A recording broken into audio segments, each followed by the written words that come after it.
Donc coucou, bienvenue, c'est Nono de la chaîne Aveyron RC Garage. Donc je reviens pour un nouveau run dans un nouveau site, étant donné que l'autre il y a une course de vélo, donc il n'est pas accessible. Donc là je me situe derrière l'entreprise de la SAM. Donc petit retour, nouveau moteur. Voilà, dernier run qui a duré 12 minutes, j'ai le moteur qui a lâché. Donc verdict, le moteur s'est bloqué, donc c'est les aimants du rotor qui se sont décollés, donc le moteur est naze. Voilà, donc la partie mobile qui est le rotor, c'est un moteur washless, donc c'est les aimants qui tournent, c'est un moteur avec vallée, c'est l'inverse, c'est-à-dire la partie fixe, ce sont les aimants qui sont collés sur la cage du moteur, et la partie rotor c'est le bobinage. Donc là sur un moteur brushless c'est l'inverse, et donc les aimants se sont décollés et donc tout simplement le moteur s'est bloqué. Donc j'avais un Newcastle 1717 750 kV que je propulsais à 1 vitesse. Donc du coup j'ai retrouvé un Castle. C'était un modèle chinois, hein, mais bon, j'ai pas remonté un Castle, j'ai monté un Surpass Rocket en 960 kV, 5-4 pôles, 145,85 que j'ai chopé ça en solde sur le site d'Hobby Center, 65 €. Donc on va voir ce que ça donne. Donc il a un peu plus de kV, donc il y aura peut-être un peu plus de vitesse de pointe. Donc après le moteur c'est un 8S, officiellement 8S, donc voilà, donc on va voir ce que ça donne. Donc voilà, donc pour ce petit changement, voilà, donc le dernier run avait duré 12 minutes, donc voilà, on va voir si cela dure un peu plus longtemps. Je vais vérifier le serrage des roues.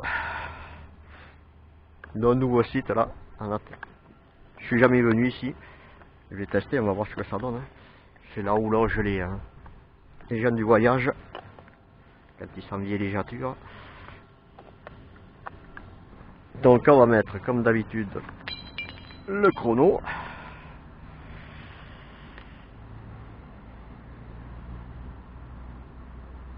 Voilà, donc c'est parti, on va voir ce que ça donne.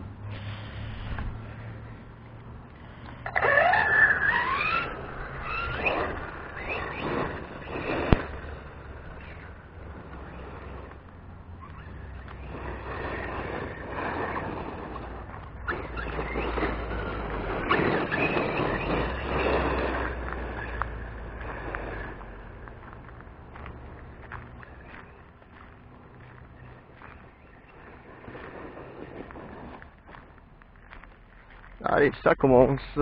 Gamelle. Heureusement que je joue pas au baby-foot, hein, parce que à force de faire des gamelles, ça irait pas. Hein.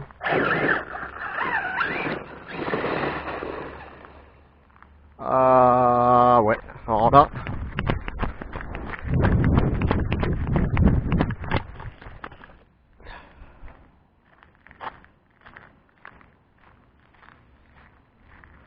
Bon, je crois que j'ai la poisse avec cet engin.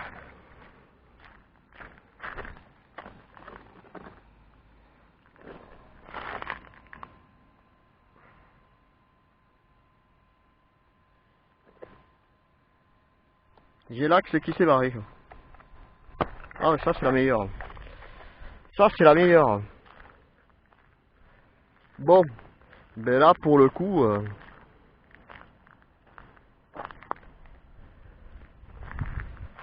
le règne n'a pas duré longtemps. Hein.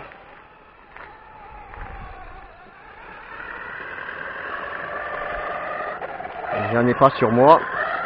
Faut que je revienne à la maison.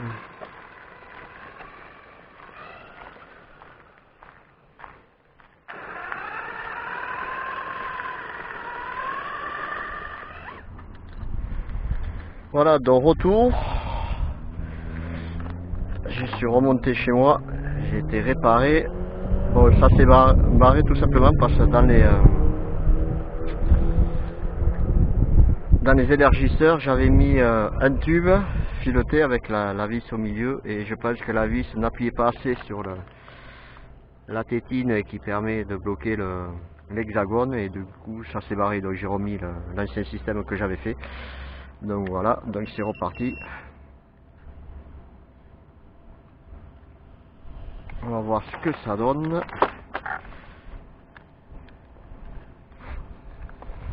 On va remettre le chrono. Donc on est à 3,53, donc c'est reparti. Je relance et on va voir ce que ça donne.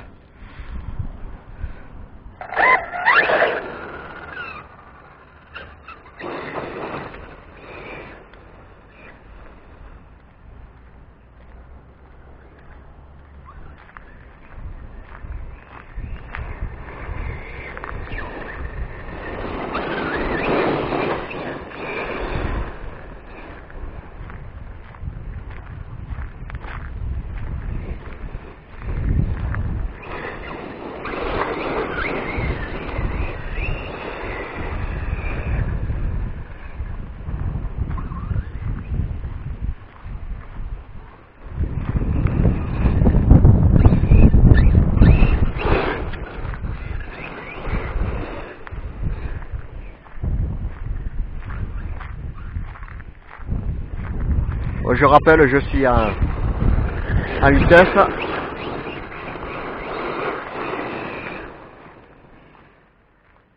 Alors, a priori, avec le 960 kV,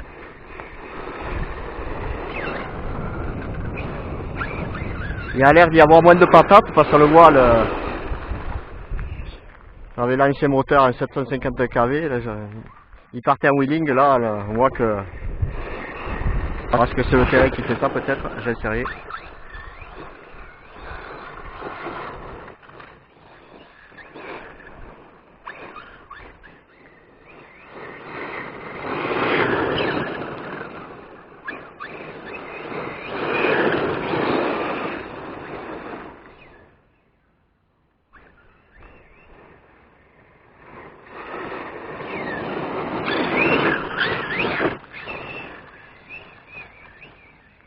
Bon, là, l'air est un peu haute, c'est dommage.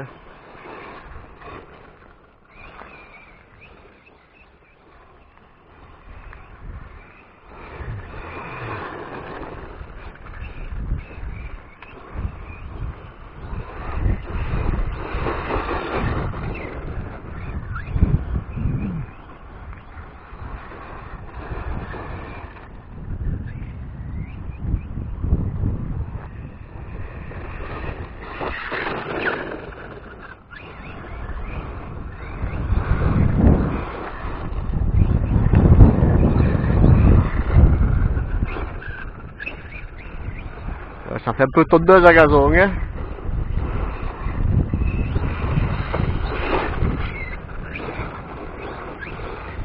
Ouais, presque il faudrait un X-Max. Un X-Max.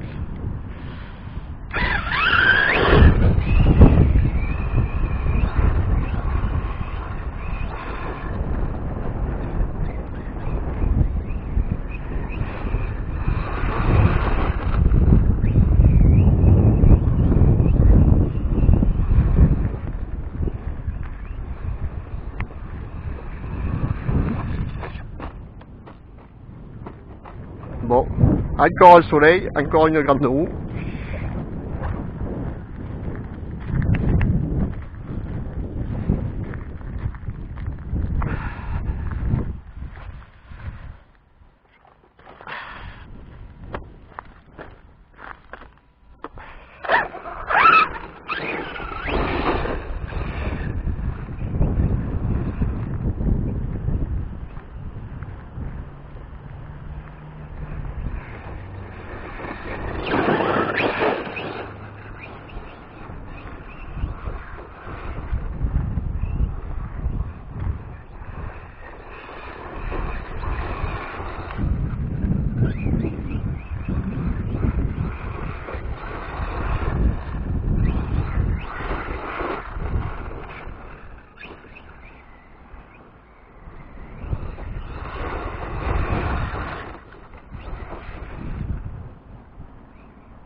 On dirait qu'il y a un peu moins de vitesse de pointe par rapport au 750 kV, je sais pas, difficile de s'en rendre compte.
Alors, accélération, c'est moins, on va dire, c'est moins violent, c'est beaucoup plus progressif avec le 960 kV.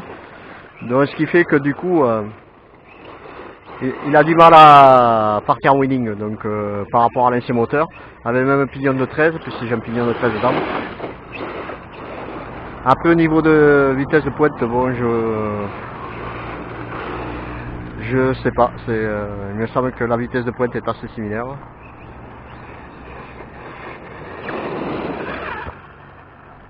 Voilà. On va quand même vérifier par rapport à la chauffe du moteur, savoir ce que ça donne, est-ce qu'il chauffe vraiment.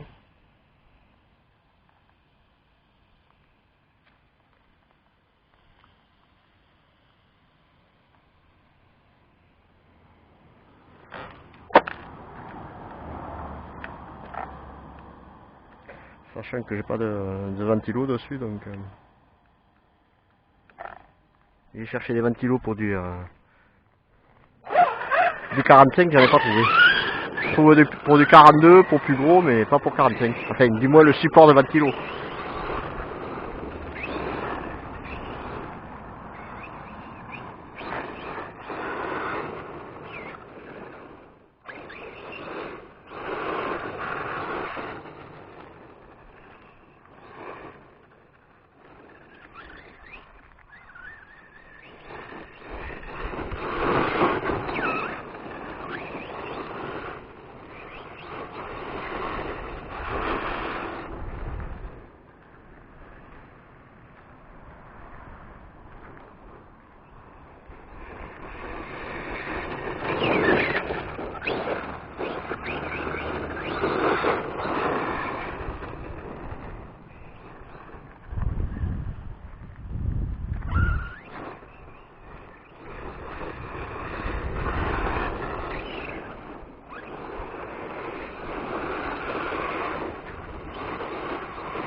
Après, je trouve qu'il amortit bien au niveau des suspensions là, avec du 1000 centipoids à l'arrière et du 700 à l'avant, je trouve que c'est pas mal.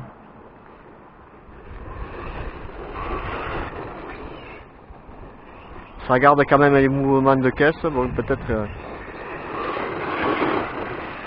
ça a l'air quand même de suivre, c'est pas trop sautillant.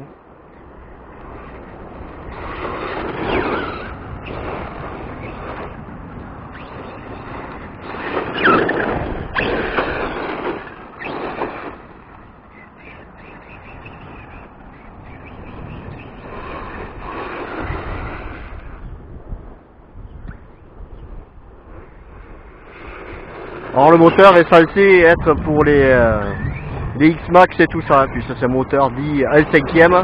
Mais bon, bien sûr, c'est pas un modèle, un moteur qu'on va monter dans une FG ou un truc comme ça, il sera trop juste. Après le Rocket, j'en ai déjà un Sur la FG, j'ai un 5612 en 800 kV, je suis pas mécontent. Pour l'instant, il tient le coup.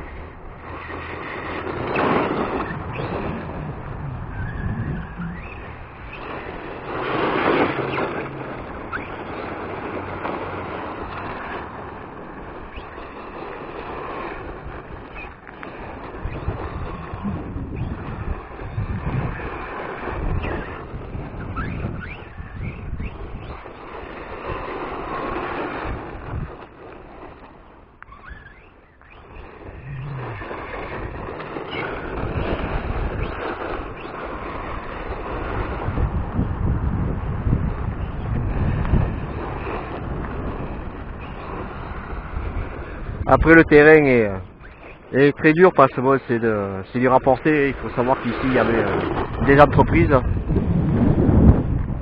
notamment une entreprise de revente de matériaux qui s'est déplacée. Donc le site a été entièrement démoli, tout ça, pour la déviation qu'il y a juste à côté. Et donc c'est des terrains qui à l'avenir sont prêts à accueillir d'autres entreprises. Donc.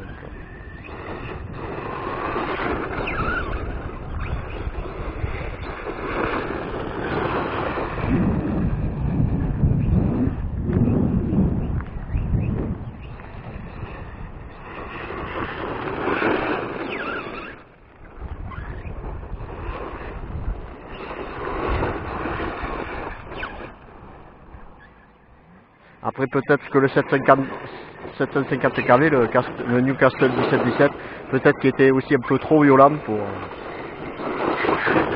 Voilà, parce qu'il faut savoir que d'origine c'est propulsé en 6S avec, je sais plus qu'est-ce que c'est, c'est un 2200 et je sais rien.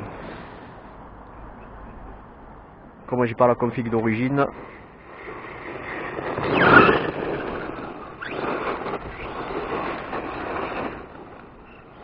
Mani m'avait dit autrement monte un 1100 kV pareil en 45-85 de chez Surface, les moteurs roquettes.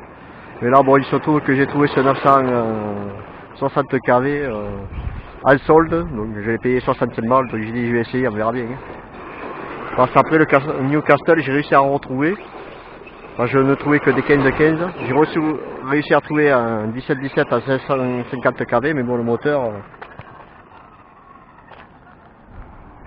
120 €, vu comme il a vite pété, j'avais pas envie de reclaquer 120 € pour avoir le même problème. Alors est-ce que c'était un défaut du moteur, je ne sais rien.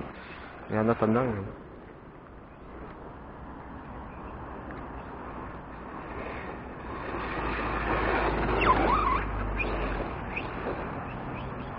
Après voilà, dans l'herbe vraiment haute comme ça, on sent que la taille est limite, il faudrait un modèle un peu plus gros. Hein, donc,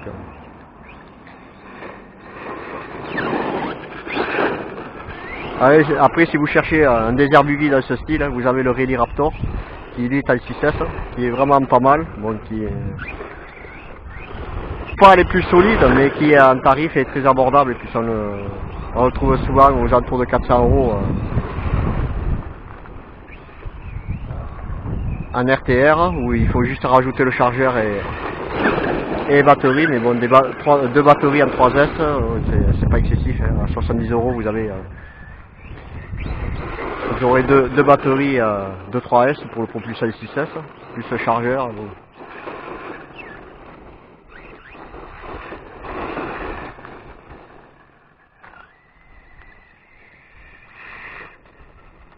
Ah.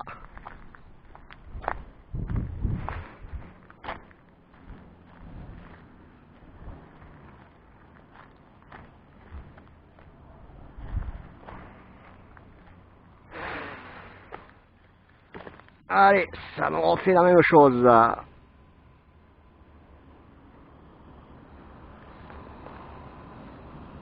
Bon là pour le coup je pense que l'axe s'est pété. Donc on est à 25 minutes. Donc je vais arrêter là. Le run.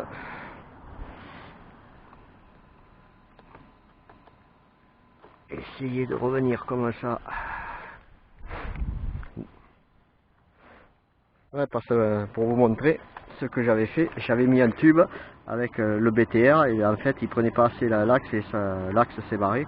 Et là du coup j'ai mis des BTR que j'ai usiné de façon pour prendre tout à la largeur de l'hexagone de roue pour éviter justement mais que ça force trop et qu'on ait parce que là vous voyez avec les pièces alu il y a du jeu, chose qu'on n'a pas avec les pièces en plastique, donc du coup je remettrai plus tard les pièces en plastique. Donc je vais essayer de revenir tranquillos.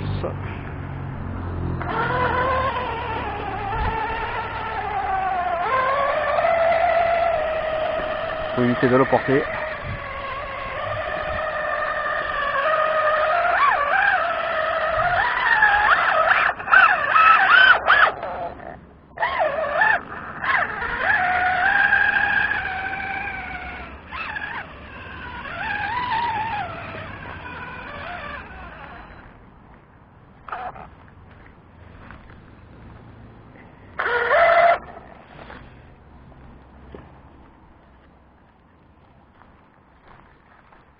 Bon, décidément, pas de chance. Pas de chance, pas de chance. Genre de problème qu'il n'y a pas en fait sur des modèles FG, tout ça, où les transmissions sont beaucoup plus grosses et tout. Et donc du coup, ça va mieux passer.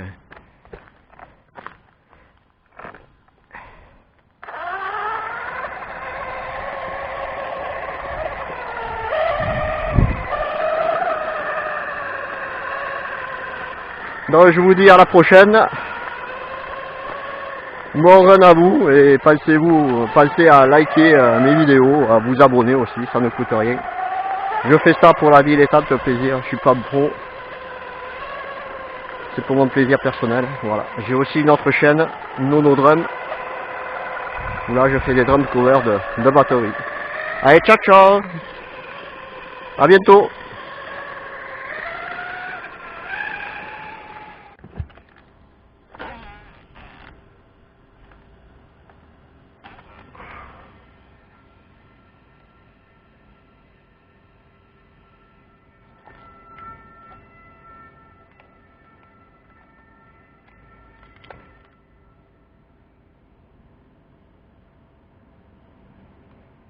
Bon, le moteur est à 70 degrés.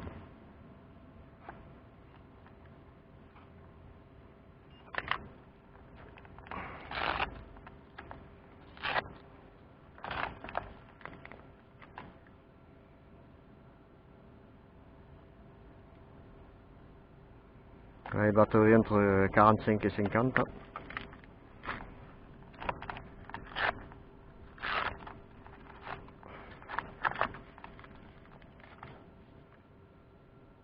Là, pareil, deux. Les lipos, elles sont...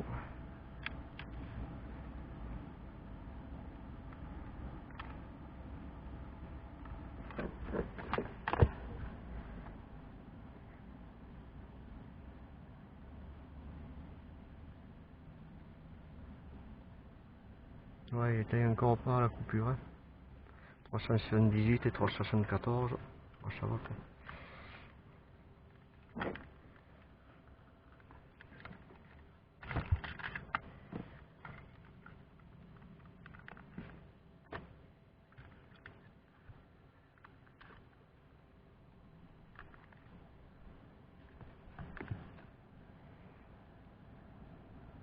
Idem pour la deuxième.